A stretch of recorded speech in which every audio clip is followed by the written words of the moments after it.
My father sold me to the Werewolf King as a breeder, and I resigned myself to my fate. But just as he was about to enter me, he realized I didn't have a wolf. In that instant, his hand tightened around my throat. My fingers clawed at his arms as I gasped for air, his crimson eyes burning into mine. Shift, he growled, his voice carrying the authority of his wolf. I can't, I wheezed, the words barely escaping my lips. Rage flashed across his face as he grabbed a vase from the bedside table and hurled it to the floor, shattering it in pieces. Get out, he barked, his voice dripping with disdain. Terrified, I scrambled for my clothes, clutching them to my chest as I fled the room, trembling and vulnerable. My bare feet slapped against the cold floor as his enraged voice echoed behind me. Moments later, I heard his beta burst into the room. Daniel grabbed him by the collar and slammed him against the wall. Why didn't you tell me she didn't have a wolf? He snarled. She's weak, practically human. That thing can't bear my air. You think I chose her? The beta back, his voice laced with barely contained anger. I didn't know either, but she's the one named in the prophecy. You have no choice, Your Majesty. Daniel's fury boiled over as he slammed his fist into the cabinet above the bed, sending shards of glass flying. He knew the beta was right. I was the only one who could bear his air.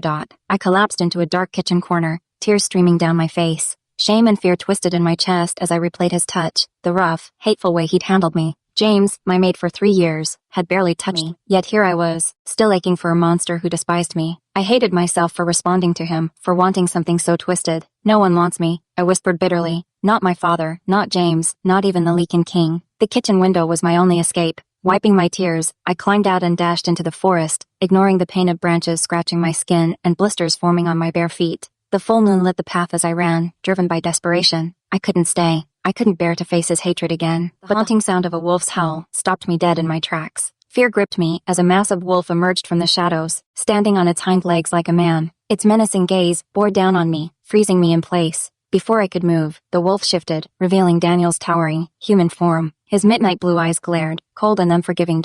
You ran, he said, his voice low and dangerous. Before I could respond, he grabbed me by the neck and slammed me against a tree. My heart pounded as I clawed at his hands, struggling to breathe. Your Majesty, the beta's voice called from behind him, snapping Daniel's attention. He released me, and I collapsed to the ground, coughing and clutching my throat. Are you stupid? The beta scolded, his voice sharp. Running out here, in this cold, on a full moon night? Rogues could have killed you. It doesn't matter, I snapped, tears blurring my vision. I don't matter. Let me die and save yourself the trouble. Daniel's eyes darkened, and in an instant, he had me by the hair, yanking me to my feet. You want to die? He snarled. Fine. But remember this, you are the sole bearer of my heir. For the next 10 months, you'll be my breeder. You'll bear my child, and after that, you can go. The weight of his words crushed me. No, I whispered, horrified. A contract will be drawn up, he continued, his tone colder than ice. You'll be fed, clothed, and cared for, but don't expect affection. We are not mates.